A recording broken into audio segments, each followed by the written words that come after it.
Des Français qui s'installent au Maroc. Ils kiffent la life. Qui kiffent la life dans mon pays. Et moi, je suis là dans la pluie toute l'année. Comment ça a battu tous les records, à tous les niveaux. Ouais. À tous les niveaux. Sur l'aspect marketing, sur l'aspect audience, sur l'aspect spectateur, à tous les niveaux. Infrastructure, c'était vraiment ce qu'on a vu de meilleur. Alors, il y en a beaucoup. Et c'est dommage qui vont retenir cette finale qui a été entachée, qui a entaché peut-être cette CAN. Parce que Hervé Renard, ancien coach du Maroc, en a bien parlé, a dit que cette CAN, c'était un plat magnifique, extraordinaire, mais le dessert était un petit peu moins bon. La vidéo avec Brahim Diaz après la Panenka. Aucun regret sur Brahim Diaz. Non, Brahim Diaz. Non, Brahim Diaz, non, aucun regret. Tu vois, j'en vois certains qui ont une façon de se supporter un petit peu trop. Moi, je les appelle les pom-pom girls. Quoi qu'il arrive, bravo, c'est magnifique, tout est beau, tout est rose. Moi, ça, personnellement, c'est un truc que je pourrais jamais faire, que je déteste personnellement. Bienvenue dans Le Sdari, le podcast qui explore les réalités, les opportunités et les défis de ceux qui vivent, investissent ou rêvent d'entreprendre au Maroc. Aujourd'hui, nous allons interviewer l'un des créateurs de contenu les plus en vue du moment. Il y a des voix qui commentent l'histoire et puis il y a celles qui la racontent autrement. Pas depuis un studio parisien, pas depuis un bureau officiel, mais depuis chez lui, depuis le Maroc. Avec sa chaîne, Chronique Atlas s'est imposée comme une voix singulière, une voix qui parle du Maroc sans filtre, de sujets parfois sensibles, de sujets oubliés, des sujets qui dérangent parfois, mais surtout une voix qui raconte une autre version de l'histoire. Ilyes est avec nous, bienvenue. Bien, merci pour l'invitation. En tout cas, la présentation était belle. Hein. Vraiment, on a travaillé les choses. Merci mon frérot. Eh bien, l'homme sage est celui qui vient toujours chercher des conseils d'abord. Les armes, on en trouve partout.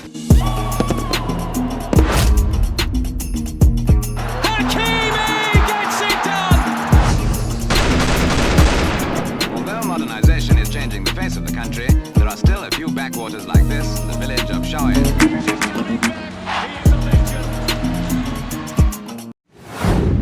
Bonjour Elias, comment vas-tu ? Ça va très bien, merci pour l'invitation. Franchement, c'est un honneur. C'est la première fois que je fais un podcast. C'est la première fois qu'on m'invite dans un contexte, en plus, un super cadre.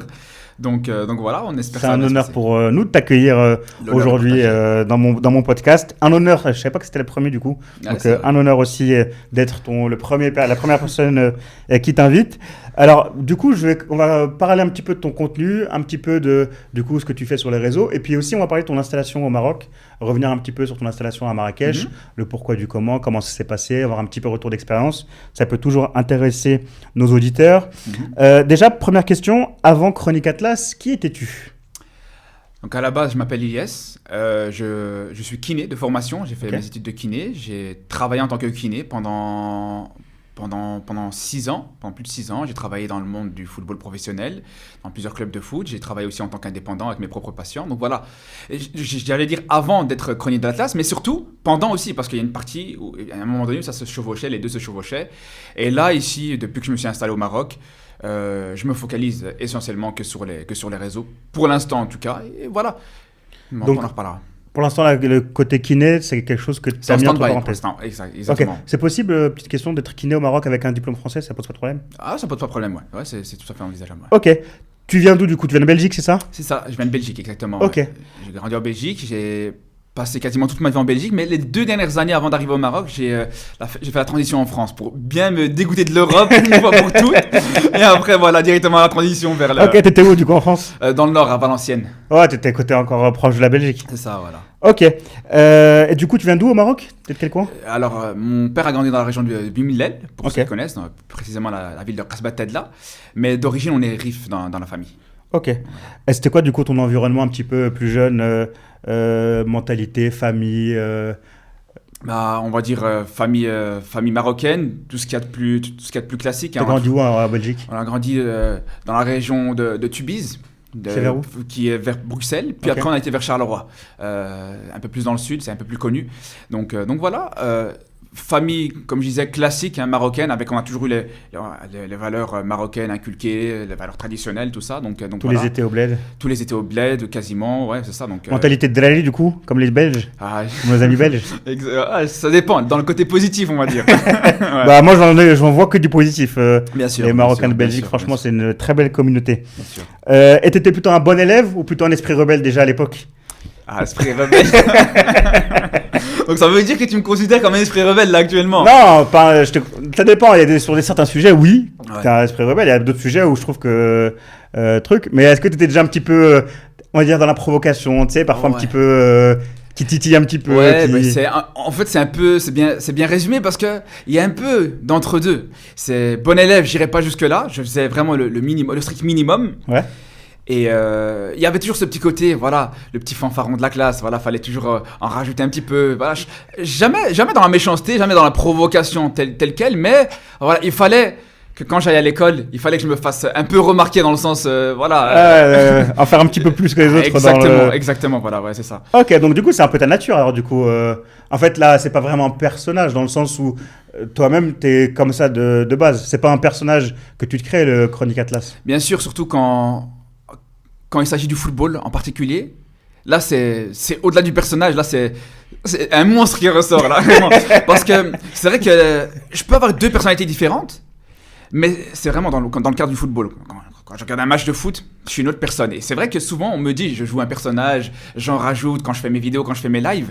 Mais c'est drôle parce que si on parle avec mon entourage, ils peuvent le dire que bien avant que je commence YouTube, quand je regarde des matchs, c'est une autre personne. Vraiment, faut pas être à côté de moi. Faut pas être à côté de moi. Même s'il n'y a pas de caméra, il n'y a rien du tout. T'es un passionné. C'est ça. Ouais, on peut dire ça comme ça, voilà. T'es un passionné. Et c'est dommage parce que... Et c'est pour ça que je te remercie de m'avoir invité en podcast.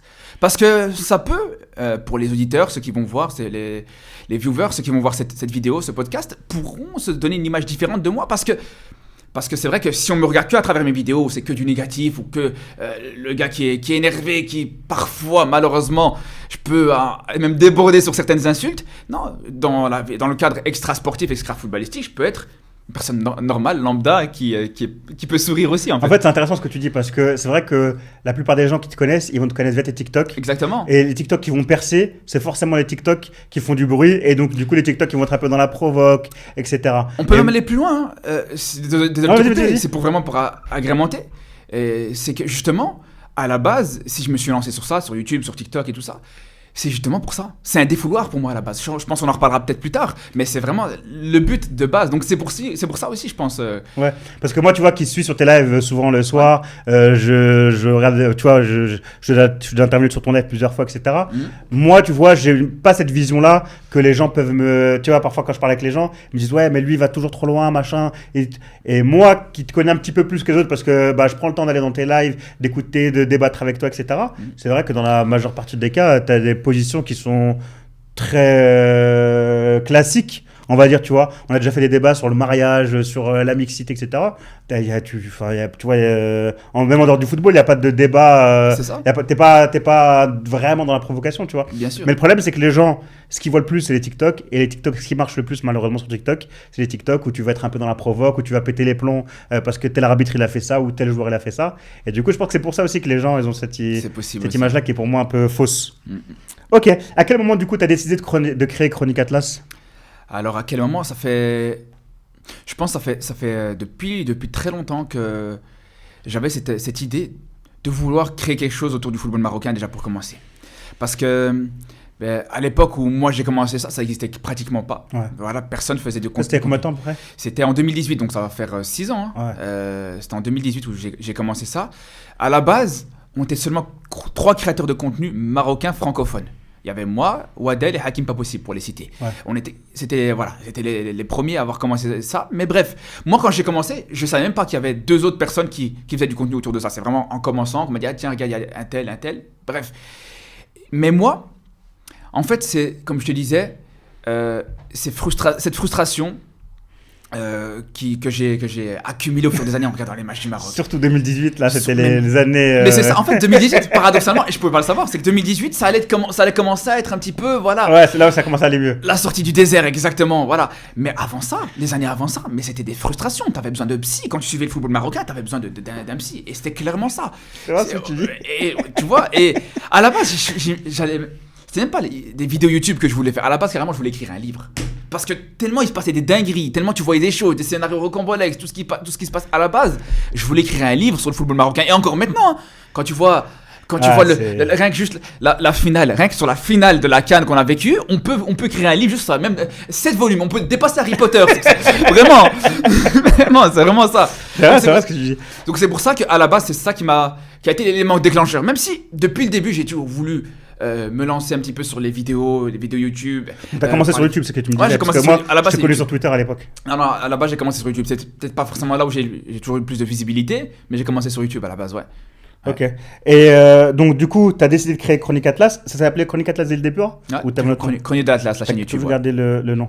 Exactement. Ok. Et qu'est-ce qui t'a amené à passer du coup de YouTube à d'autres plateformes, donc Twitter, TikTok, Twitch? Bah, c'est juste la visibilité toujours pour ramener à la chaîne YouTube. Moi, le reste, les autres plateformes, comme tu dis, Twitter, tout ça, pour moi, Twitter, c'est vraiment un réseau vraiment parallèle que j'utilise surtout pour me faire connaître ma chaîne YouTube de base. Et c'est vrai que c'est rare parce que maintenant, ce qu'on voit aujourd'hui, en 2026, 2025, les dernières années, c'est l'inverse. En général, on se lance d'abord sur un autre réseau, que ce soit Twitter, TikTok, etc.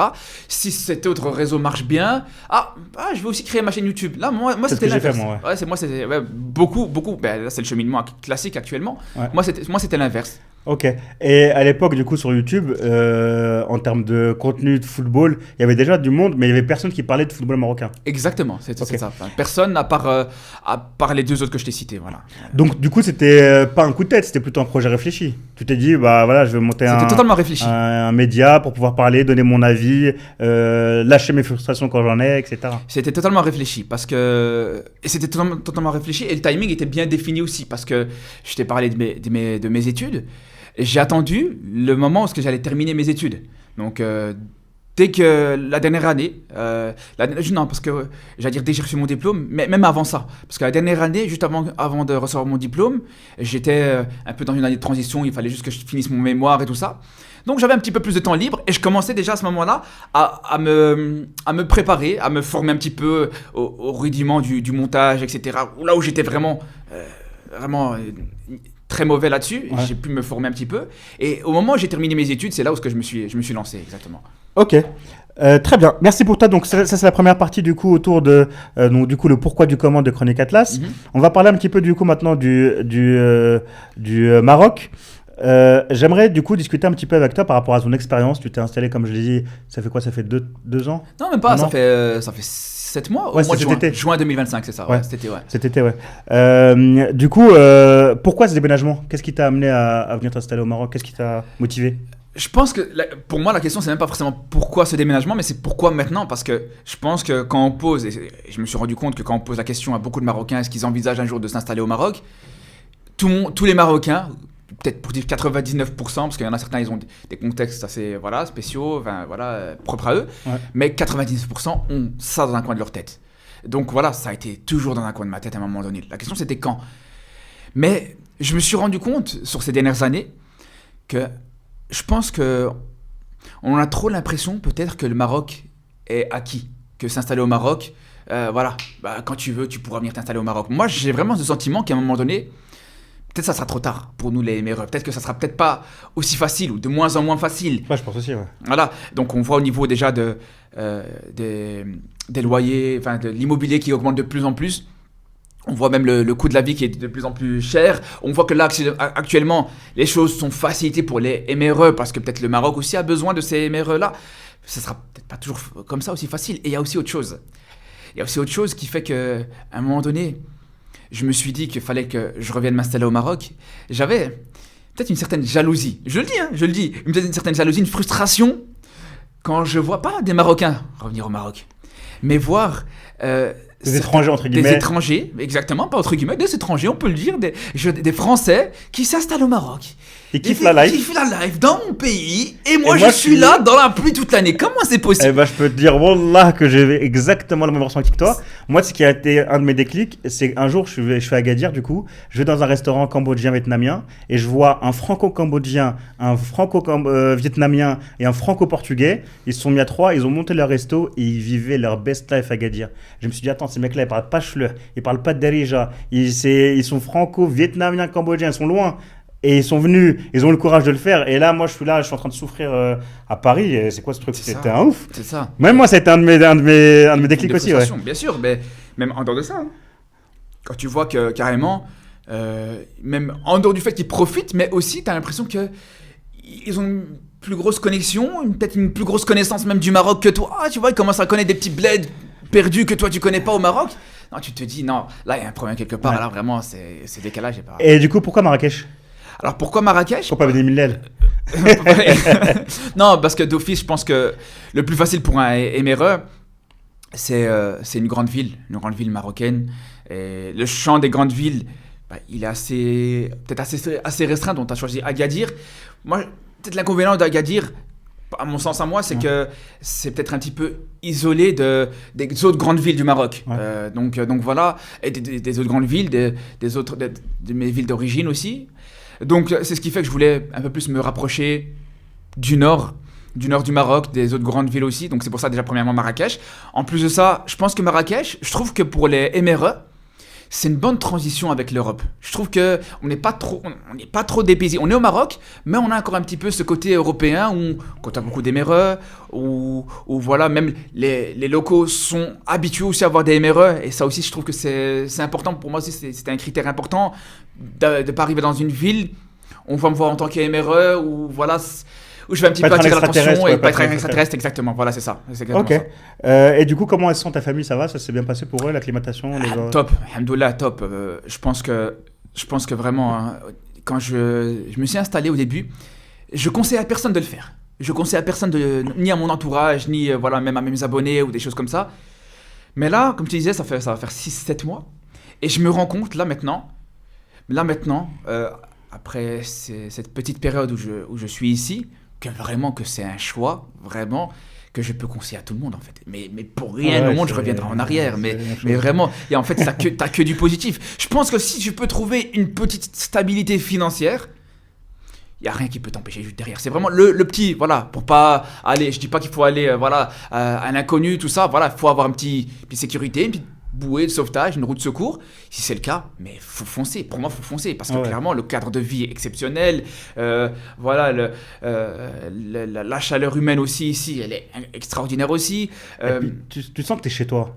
Ça veut dire, par exemple, quand c'est la fête nationale, quand c'est une fête nationale, quand tu es en France et que c'est la fête du trône ou n'importe quelle autre fête, bah, tu ne le ressens pas vraiment. Là, en fait, quand tu es là, c'est un jour férié. Par exemple, tu vois, pendant la marche verte, je pense, moi, tu vois, j'étais au Maroc à ce moment-là. Tu vis vraiment l'histoire de ton pays, là, le truc de la marche verte. Les gens sont sortis, ils ont fait la fête dehors et tout. Et moi, ça m'a fait du bien, tu vois, le fait de... Tu te sens vraiment chez toi, quoi, tu vois. T'as ce côté-là, moi, c'est ça. Ça me fait surtout beaucoup de bien. sur cette période-là, sur ces derniers mois, il y a eu énormément de situations. Oui. C'est ça, que ce soit avec la CAN, que ce soit la marche verte toutes les années, que ce soit les Coupes du Monde U17. Les Coupes du Monde U17, la reconnaissance de l'ONU du plan d'autonomie du Sahara. Ouais. Voilà, ça aussi, là, jamais de la vie, j'aurais imaginé que les gens allaient sortir dans la rue pour fêter ça. En plus, c'est vrai qu'on a un peuple assez festif aussi, pour tout et rien, même quand on voit les petits U20 qui gagnent cette Coupe du Monde, on voit que tout le Maroc était en fête. Donc il y a aussi ce côté-là. Mais après, c'est vrai que peut-être j'ai pas été assez complet sur la réponse précédente quand tu m'as dit pourquoi le Maroc, pourquoi m'installer.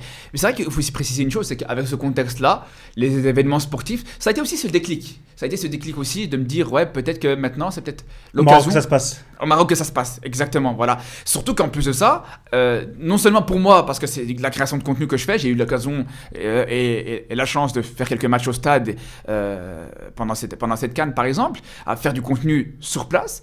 C'est une première chose. Mais deuxième chose aussi, c'est que je pense sur les années à venir avec ces événements sportifs, que ce soit la CAN, et quand j'en parle avec des personnes qui sont dans l'immobilier, ils m'en parlent, la CAN, la Coupe du Monde qui va arriver, je pense que ça va monter en flèche et que ça va être de moins en moins accessible aussi. Donc il y a aussi cette paramètre. D'accord. Ok.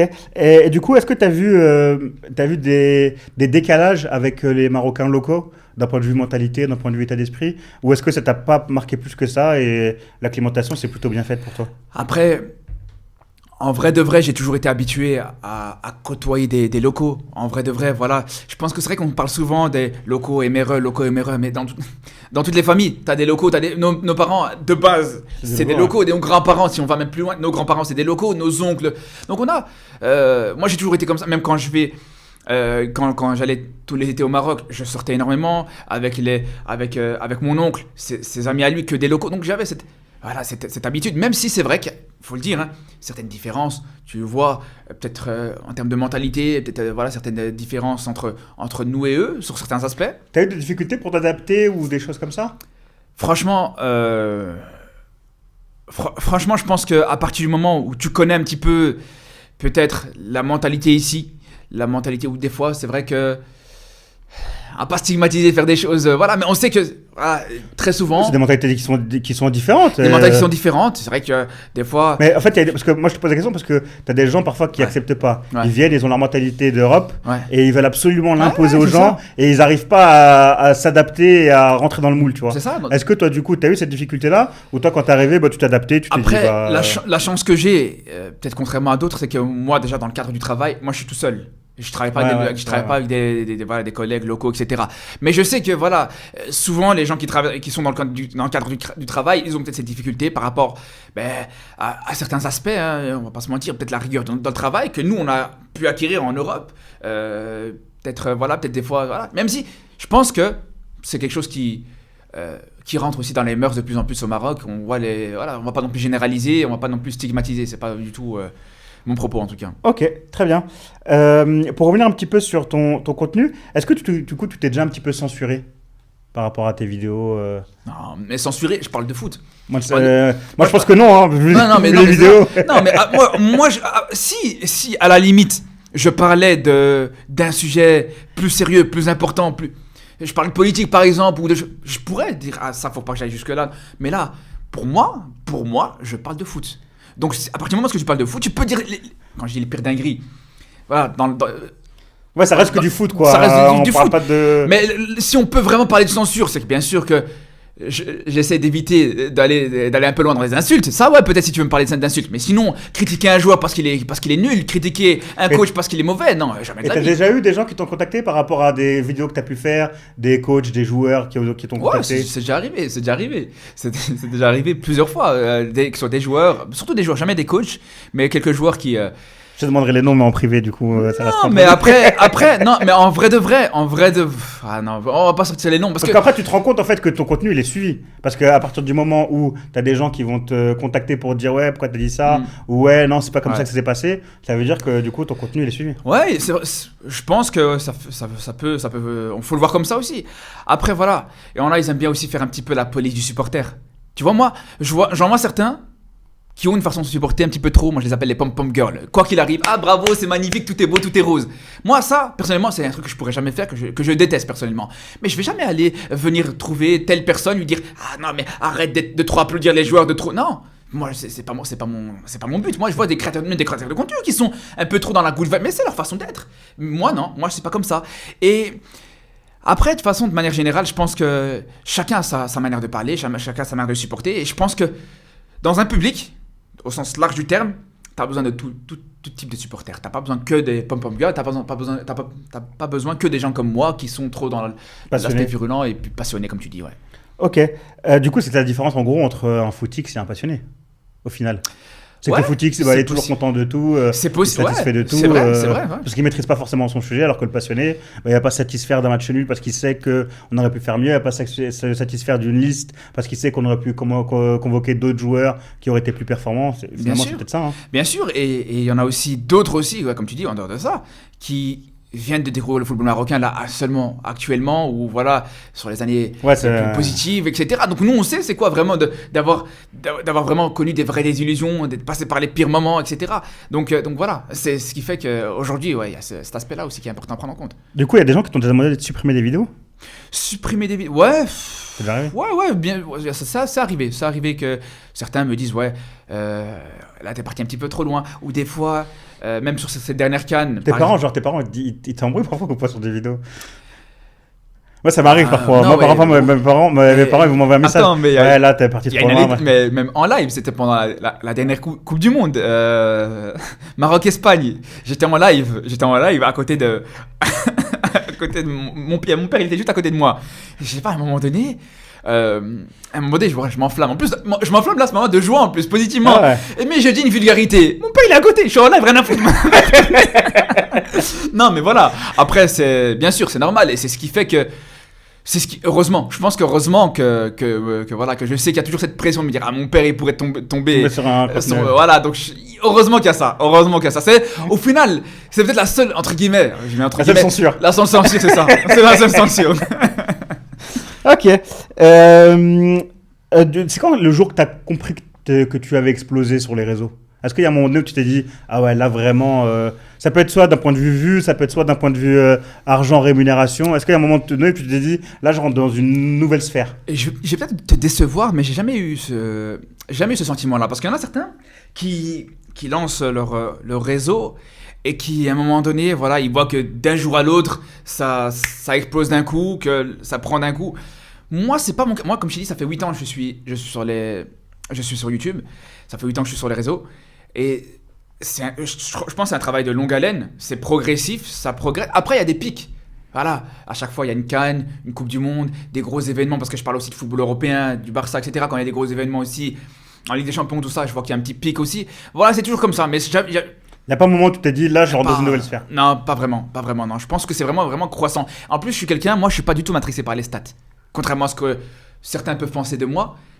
Moi, tu sais, moi, par exemple, les stats, mes stats sur YouTube, je les regarde une fois par mois. Je m'oblige à les regarder qu'une seule fois par mois, voilà, pour faire un bilan, parce que c'est important aussi de faire un bilan, de voir ce qui a marché, ce qui n'a pas marché, ce qu'il faudrait que je refasse, que je fasse moins.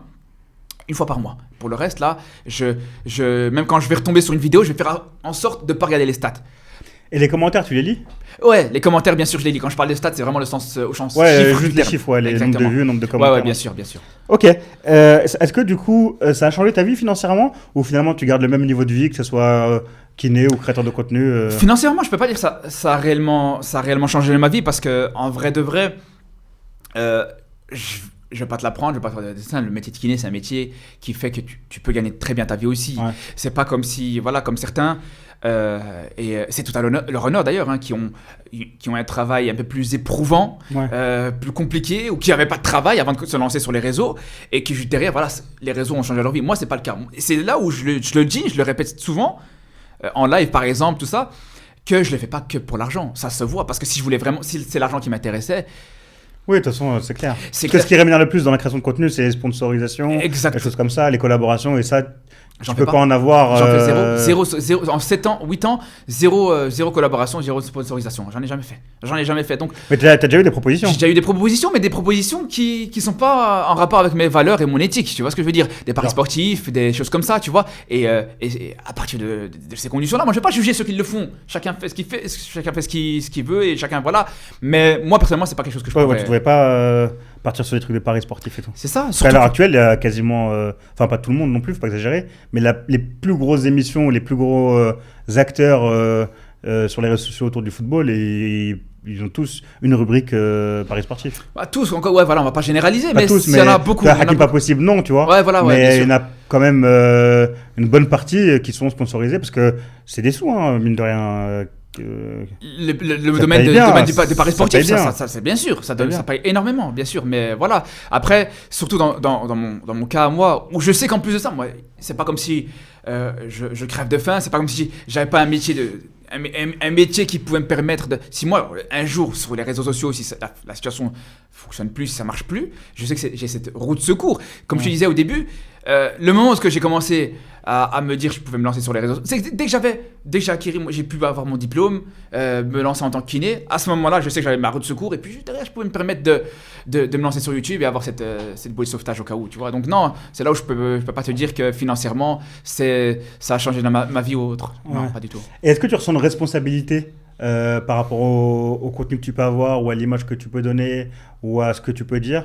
Est-ce qu'à des moments, tu te dis, bah là, j'ai une responsabilité, je peux pas me permettre de dire ça, ou de parler de ce truc-là? Mais je pense c'est une responsabilité, mais je pense qu'on peut tout savoir. En fait, c'est pas moi en tant que créateur de contenu, mais je pense que bien sûr, par exemple, en tant que musulman, déjà pour commencer, je pense qu'il y a des choses, il y a des images, on parlait des paris sportifs, voilà, c'est important. Au-delà du fait que de prendre de l'argent sale, c'est aussi, voilà, l'image que tu peux renvoyer, l'exemple que tu peux donner. Donc c'est vrai que c'est plus sur ce genre de choses sur lequel j'essaie de faire attention par rapport à l'image que je peux donner. C'est là où j'estime peut-être que je peux avoir une certaine responsabilité, peut-être. Ouais. Ok. Et t'as déjà eu des regrets? Bien sûr, des regrets peut-être des fois où... Pas dans le fond, mais des fois dans la forme. Dans la forme où des fois, comme je dis, des fois je peux aller un petit peu loin dans certaines insultes. Par exemple, la vidéo, on va rentrer les pieds dans le plat. La vidéo avec Brahim Diaz. après la Panenka. Après la Panenka. Aucun regret sur Brahim Diaz. Non, Brahim Tu la Diaz, regrettes pas, non, Brahim Diaz, non, aucun regret. Ou celle sur Aucun Araujo regret. non plus, aucun regret. Celle sur Araujo, là aussi, vraiment là, pour Araujo, pas parce qu'il y en a un que je préfère que l'autre, mais parce que sur Araujo, j'étais très loin. Ah, t'es parti loin. Je suis parti très. Pour très... ceux qui n'ont pas le contexte, en gros, Araujo, donc défenseur du Barça, C'est ça. il était catastrophique. Il a été catastrophique. Plusieurs fois, il a été responsable de l'élimination du Barça en Ligue des Champions. Pas qu'une fois, pas deux fois, voilà, plusieurs fois. Et au bout d'une fois, voilà, c'est parti trop loin. Là, vraiment, là. Mais surtout, en fait, ce qu'il faut comprendre pour le cas d'Araujo, et d'ailleurs, heureusement, je vais dire une chose, quand tu me parles de Brahim Diaz, tu sais que heureusement, pour la finale, j'étais au stade. Donc, qui dit au stade, il dit pas de live. Ouais. Alhamdoulilah. Encore aujourd'hui, je me dis alhamdoulilah que j'étais pas au stade, que j'étais t'es pas en pas chez live, toi, ouais. que j'étais pas en live, que j'étais pas chez moi pour ce match-là. Parce que là, je vais pas redire ce que j'ai dit sur l'instant T. Ceux qui ont vu le vlog, ça partit en bip, en censure. Voilà, là, si on parlait de censure, là, clairement, il y avait de la censure. Mais tu rates un penalty comme ça en finale. Mais comme je dis, en live, ça reste, et voilà. Et pour revenir sur le cas d'Araujo, où là, j'étais un petit peu trop loin, c'est que justement, là, à ce moment-là, j'étais en live. Et là, je suis parti loin. Là, clairement, je vais pas dire ce que j'ai dit, mais il a pris cher. Sa maman a pris cher. Sa famille a pris cher. On est parti dans non seulement les pires insultes, mais on doit souhaiter les pires choses à lui et sa famille et ses ancêtres. Non, là, je suis parti en vrille. Je suis vraiment parti en vrille.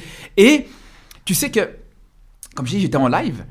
Et après le live, dès que la tension elle est un petit peu redescendue, je me dis, ah ouais, non, je suis parti loin. J'ai supprimé le live. J'ai supprimé peut-être une heure, même pas une, dans l'heure du live, je l'ai supprimé.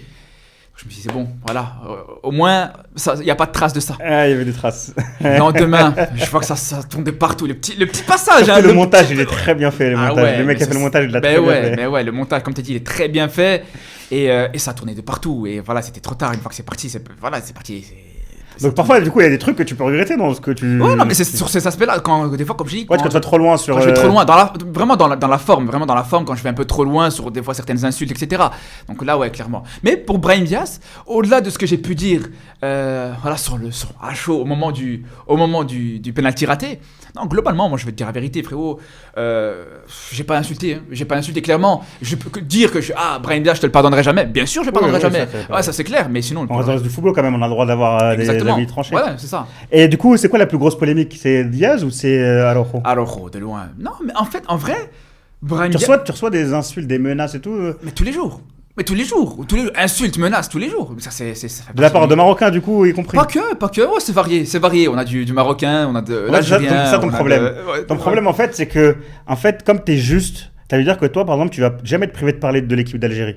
Moi, j'ai déjà vu plein de tes lives où tu dis, l'équipe d'Algérie, sur ça, ils sont bons, sur ça, ils sont pas bons, sur ça, c'est catastrophique, et t'es juste dans la manière dont tu le traites.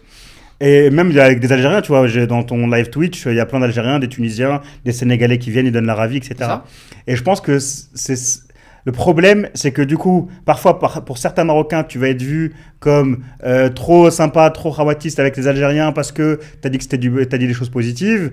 Par les Algériens, parfois, tu vas être vu comme un ennemi parce que tu as critiqué l'équipe d'Algérie. Ouais, et c'est pareil pour le football, le Real, le Barça, machin. Et du coup, en fait, tu t'attires un peu le foudre de tout le monde. Parce que comme tu parles de toutes les équipes en bien et en mal, dès que tu en parles en mal, tu as les supporters, les fans... qui vont tomber dessus, quoi. C'est ça, surtout que les gens vont retenir que ce qu'ils veulent. Donc, comme tu dis, certains Marocains, ils vont retenir que les veaux, je parle en positif, par exemple, des rivaux, comme l'Algérie, par exemple. Mais ils vont pas retenir le fait que je critique l'Algérie de la même manière aussi. Ça m'arrive de critiquer l'équipe d'Algérie ou d'autres équipes africaines, tout comme je critique le Barça, comme je peux critiquer le Real. Donc voilà. Et c'est ce qui fait, comme tu dis, que voilà. Mais moi, c'est ce que j'aime bien dans ton contenu.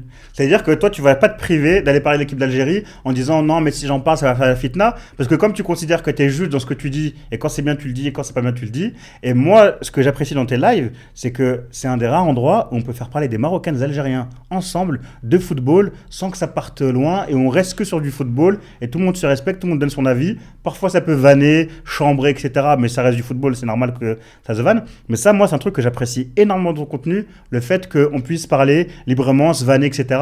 sans qu'il y ait de haine derrière, tu vois. Et on ressent à aucun moment de haine ou de trucs mauvais, tu vois.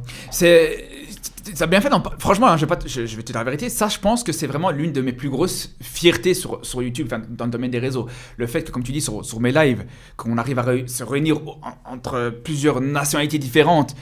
Comme tu as dit, pendant cette CAN, par exemple, où on peut parler c'est vraiment good vibes, dans une bonne ambiance, c'est chill, sans que ça parte. Des fois, on va pas se mentir, ça peut partir un petit peu en vrille, c'est clair. Mais ouais, c'est vrai que vraiment, je te cache pas ça, j'en suis fier. Ça, c'est magnifique ce que tu as fait sur ça. Ouais. Et du coup, comment tu vis la haine des gens? Les gens qui te disent que t'es pas un Marocain, que t'es machin, tout, ça t'impacte ou... Je vais être honnête avec toi. Ça m'impacte jamais, sauf, et je tiens à le dire, il y a un cas où, par exemple, une personne que je connais, ça peut arriver, une personne avec qui je côtoie, par exemple toi, on va dire, un jour, si tu fais une vidéo, par exemple, sur moi, et tu me dis, regarde, quand il est de l'Atlas, c'est un vendu, là, ça va m'impacter. Parce que je te connais, parce que je te côtoie, parce qu'on sait, ne serait-ce juste échanger une fois, et que la personne avec qui j'ai pu échanger une seule fois, ça suffit pour que, si juste derrière, elle parle mal sur moi, ça va m'impacter. Mais une personne un hater à qui j'ai jamais côtoyé. Dans les commentaires, machin, tu t'en fous. Non, franchement, ça pas du tout. Zéro. Ok, encore heureux parce que sinon. Non, mais heureusement. Mais après, voilà, comme je dis, une personne avec qui et ça arrive, hein, que je dis ça, c'est plusieurs fois des personnes avec qui on peut échanger, des fois plusieurs vocaux, on s'envoie, des fois on reste en appel, tout ça. Et tu vas voir un jour comme ça, d'un jour à l'autre, du jour au lendemain, le mec il va faire une vidéo sur moi, il va inciter la haine sur moi. Je me dis, comment tu peux en arriver là? Mais jamais de la vie. Attention, je dis pas que. Je précise, je dis pas parce qu'on se côtoie qu'on doit toujours être d'accord. Non, tu peux ne pas être d'accord, mais tu peux pas aller pousser au harcèlement ou à la haine ou faire une vidéo sur moi ou parler sur. C'est comme si. En fait, c'est marrant parce que c'est comme si aujourd'hui j'ai un problème avec toi ou je vais aller parler sur ton dos par exemple. Mais je vais me filmer, je vais le faire de manière publique, je vais le mettre sur un groupe WhatsApp qu'on partage en commun. Si on met ça à l'échelle locale, sans parler de réseau, tu vois ce que je veux dire ou pas? C'est là où je vous dis, franchement, des fois, il y en a vraiment, ils peuvent être un peu matricés par la situation. Ils se rendent même pas compte que, à cause de ça, il y a l'aspect humain. Et t'as un problème avec moi ou t'es pas d'accord avec moi, on peut échanger en privé, on peut débattre, on peut même s'insulter en privé, ça me dérange pas. Mais on se côtoie. Surtout que quand on te connaît, en vrai, t'es un bon gars. Moi, je te dis la vérité. Je te connais pas, ça fait pas 10 ans que je te connais, tu vois. Mais des échanges qu'on a pu avoir, des débats, des discussions qu'on a pu avoir, franchement, t'es un bon gars. Même si parfois, oui, c'est vrai, tu vas trop loin. Sur Araujo, t'es parti trop loin. Mais est-ce que c'est pour autant, tu vois, il n'y a pas mort d'homme non plus. C'est une vidéo, on parle de foot, on parle d'un joueur, un défenseur, c'est sur le coup des nerfs, tu vois. Donc moi, j'avoue, j'ai du mal à comprendre ça. Qu'on puisse ne pas être d'accord. Ouais. Moi, il y a plein de sujets sur lesquels je suis pas d'accord avec toi. Sur Regragui, sur Brahim Diaz, etc. Mais c'est vrai que je suis d'accord avec toi sur ce truc-là.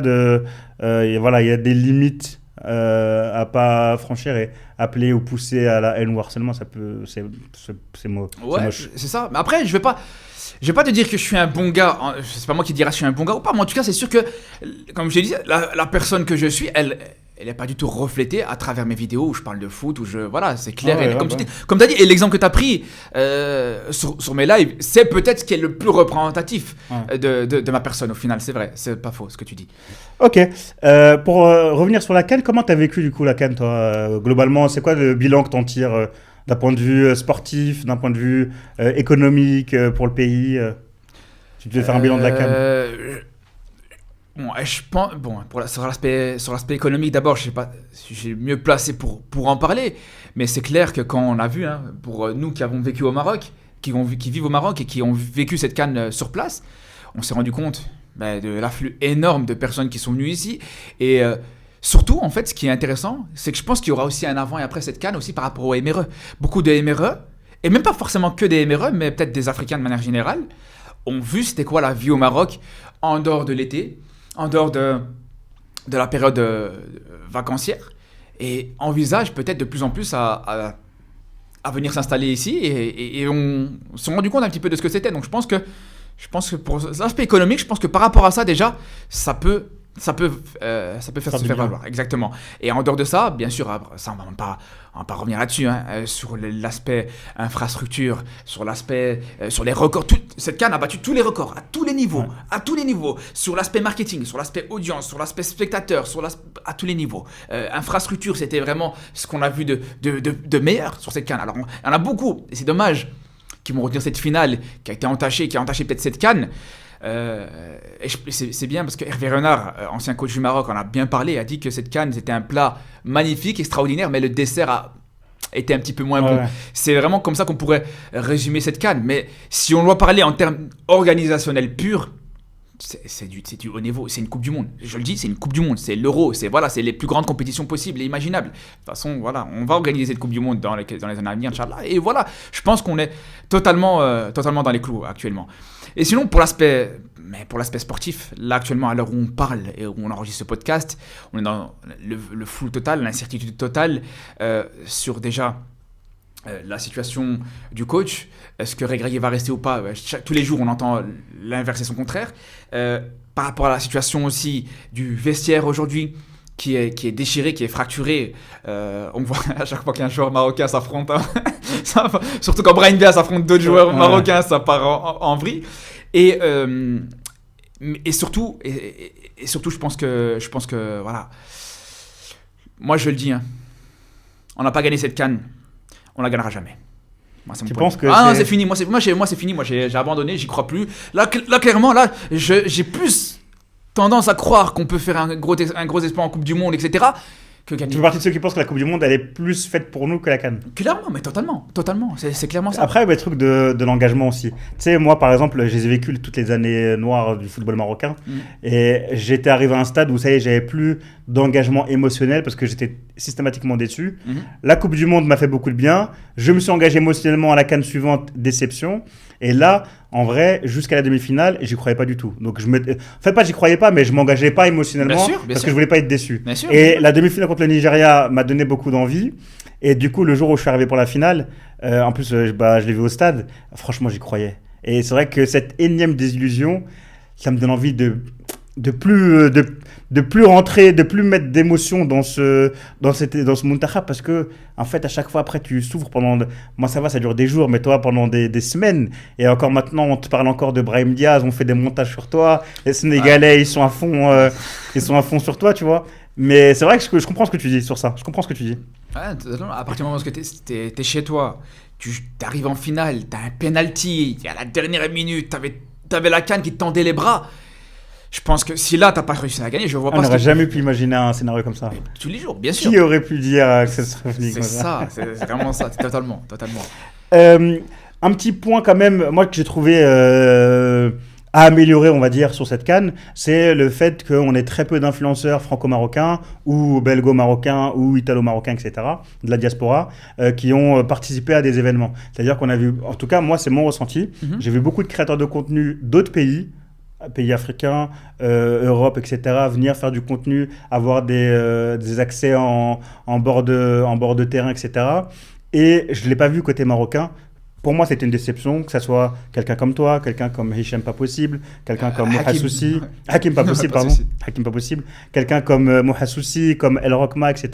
Il y a plein de créateurs de contenu à Noir, il y a plein de créateurs de contenu qui font du contenu sur le Maroc, sur le football marocain, par exemple, et le fait de pas les avoir mis en avant ou de pas leur avoir permis de participer à cet événement-là, faire du contenu autour de ça, j'ai trouvé ça dommage. Comment toi tu l'as ressenti?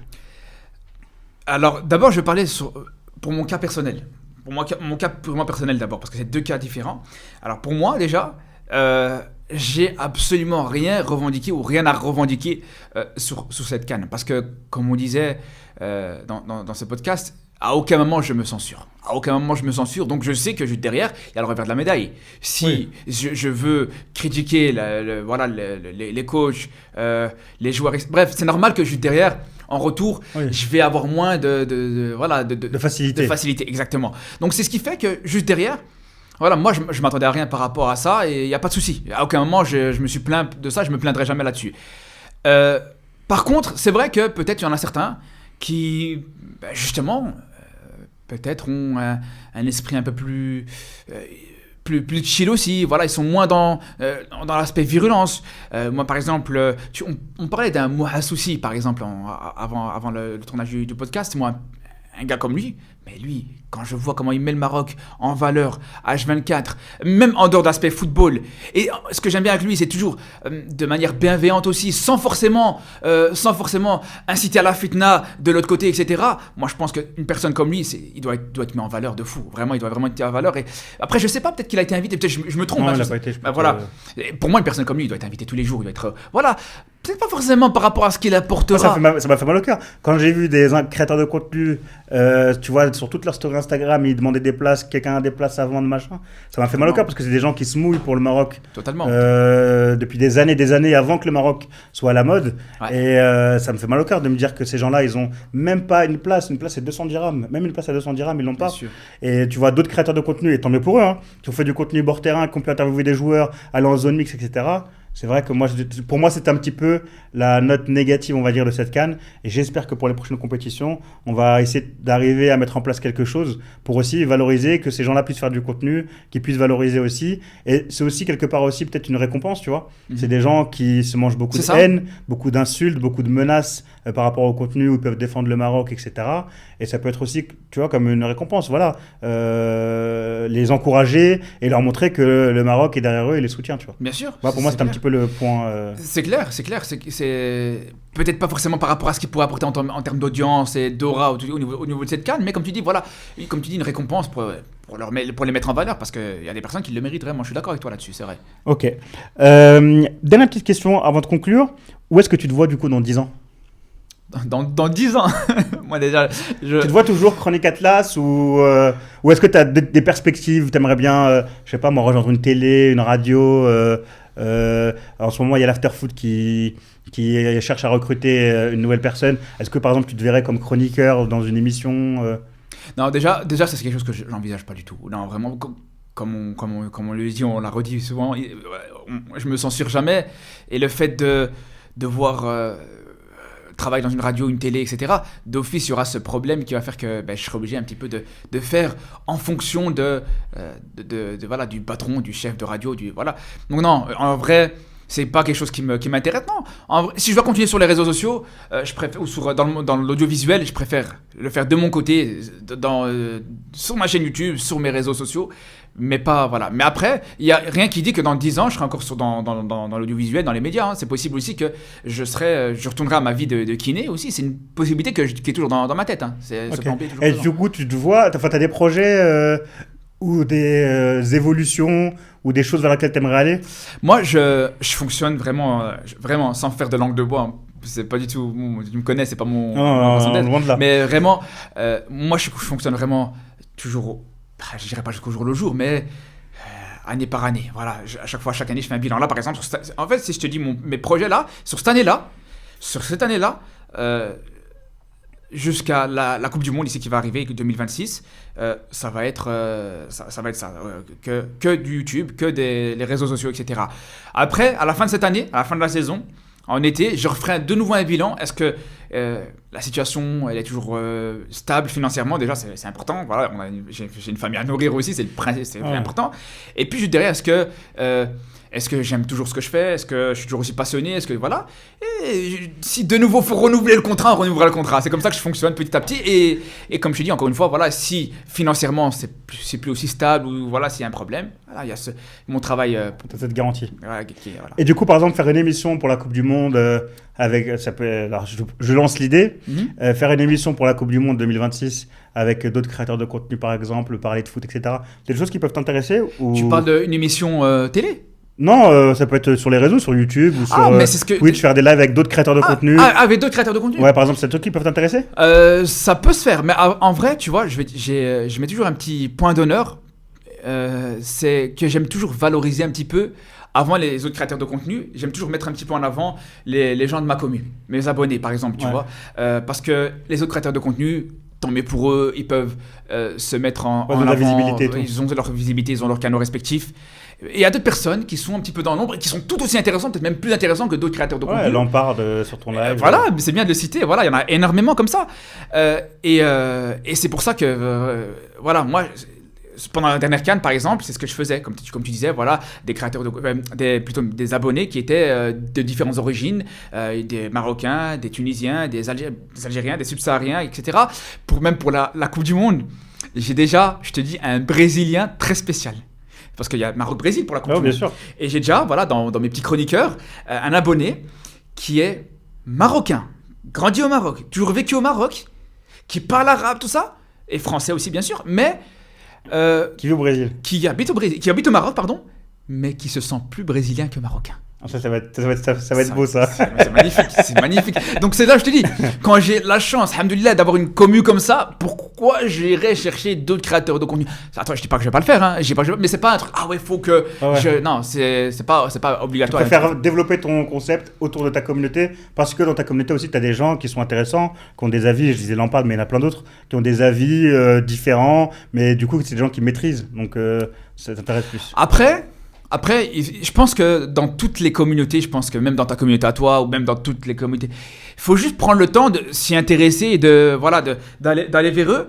Et surtout, deuxième chose, il faut être sélectif. Ouais. Voilà, parce que quand moi, c'est parce que c'est un petit peu, voilà, le personnage un petit peu. Je repense au live la dernière fois avec le gamin là, le Kilimini qui avait appelé. Voilà, des fois quand il y en a certains, il y a pas de pitié. Le gars, il est là, il te donne un avis, il te fait monter. Sur les adjoints. C'est ça, je me rappelle. Il monte, on est là, on parle de l'avenir du football marocain. Il dit ouais, mais l'adjoint, il faut le virer, frérot, on en a rien à foutre. Donc ça raccroche direct. Tu vois ce que je veux dire? C'est ce qui fait qu'aujourd'hui, voilà, c'est la sélection naturelle. Mais ça gagne à être connu. Tu sais que ton live Twitch, il gagne à être connu. Pour moi, c'est exceptionnel. Le niveau ça peut être dans le débat, vraiment. Parfois, il y a des débats qui sont ultra intéressants, ultra poussés, où c'est intéressant. Mais parfois aussi, le côté divertissement. Je pense à cet appel-là, je pense à Papis et ses histoires de loyer. Ah, mais attends, mais... Pour moi, ça gagne vraiment. Tes live Twitch, ils gagnent vraiment à être connus. Hein. Un moment, c'est vraiment pas pour faire la pub ou pour en parler ou pour voilà, mais je suis obligé de partager cette anecdote parce que tu me parles de ça. Pendant la CAN, veille de la finale de la CAN, Maroc-Sénégal, t'as un Sénégalais qui est monté, Papinho, que tu viens de citer. Le mec est monté en live pendant son mariage. Tu te rends compte de la dinguerie ou pas? Le mec est en train de se marier, il monte en live pour parler de la finale. Pour c'est incroyable. C'est exceptionnel. Non, vraiment, c'est fou. Ok, écoute, en tout cas, merci beaucoup d'avoir participé. Avec plaisir. Franchement, c'était ultra intéressant. Donc, moi, je te souhaite le meilleur pour la suite. À toi aussi, hein, vraiment, que du réel. Le Sdari, vraiment très confortable, le Sdari. Exceptionnel. On t'a bien accueilli. On a fait attention, il n'y a pas d'image de Brahim Diaz dans les studios. On a enlevé toutes les photos, toutes les vidéos de Brahim Diaz, comme ça, tu étais à l'aise. Donc, en tout cas, franchement, merci beaucoup d'avoir pris le temps de participer à ce podcast avec moi, d'avoir pris le temps d'échanger avec moi. On te souhaite du coup le meilleur. Est-ce que tu peux juste nous rappeler à ma petite communauté comment on fait pour s'abonner à toi? Où est-ce que tu es présent? C'est quoi les différents réseaux? Je suis présent on a dit, sur YouTube, sur Twitch. Chronique Atlas partout? Chronique Atlas partout. À part sur Twitch, c'est Ilias Chronique. Voilà, j'ai mis mon prénom sur Twitch. Ok. Écoute, est-ce que tu as un petit mot de la fin? Je te remercie pour, comme je disais, premier podcast.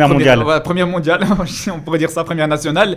Et je te remercie de m'avoir donné cette opportunité. Il n'y en a pas beaucoup, peut-être que parce que je suis peut-être un personnage clivant ou parce que peut-être pas beaucoup veulent s'afficher avec moi aussi, peut-être aussi. Voilà, c'est possible. Donc, je te remercie de m'avoir donné cette... Après, moi, je te connais, donc je sais que en dehors de ce qu'on peut voir sur TikTok, sur 2-3 vidéos, c'est beaucoup plus complexe que ça et beaucoup moins chaotique. Ouais, je te remercie. Merci à toi du coup. Et du coup, je vous dis à bientôt pour un nouveau podcast. N'hésitez pas à vous abonner à la chaîne YouTube, le Sdari, et puis à partager le contenu à un maximum de personnes. Et puis un petit commentaire et un petit pouce bleu, comme dirait notre ami. Pouce bleu, exactement. Comme dirait notre ami tchétchène. Ouais. Allez, à bientôt. Salam alaikum.